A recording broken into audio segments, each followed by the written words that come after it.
idea about the so-called European Army and all the rest that comes along, it's in a form of a new EU security action plan, to some appears as a more realistic possibility now when the UK, on the way toward Brexit, can't obstruct such a deal. So, new European defense plan. Is there a substance behind the rhetoric and big statements?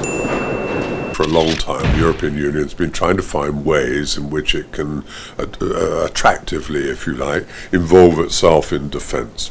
I'm fundamentally opposed to European Union involvement in defence because I think this is a distraction from the real important issues, which is more defence expenditure and capabilities in our countries and revitalisation of the NATO alliance. Russia would be delighted if Europe was to develop its so-called strategic autonomy, separated from the United States. I mean, what's that all about?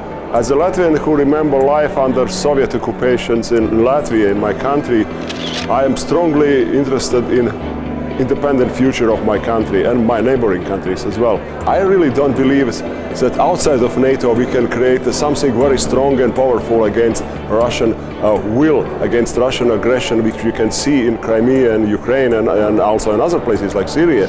The dream of the Ayatollahs of European political integration is that you have a European Union defence budget, you have European Union defence requirements, European Union procurement of defence equipment, and hey presto, you then have your European Army, but let's not call it that, let's call it anything but a European Army because we don't want to frighten the horses.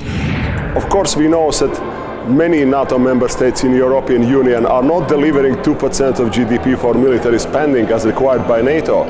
I think let's start with that. It's required 96 billion euros per year for those countries to deliver this 2%.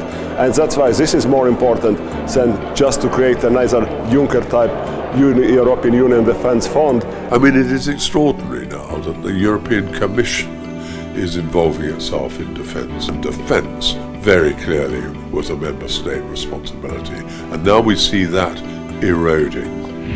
And if you want to listen to full ECR Group's podcast on European defense, find a link below.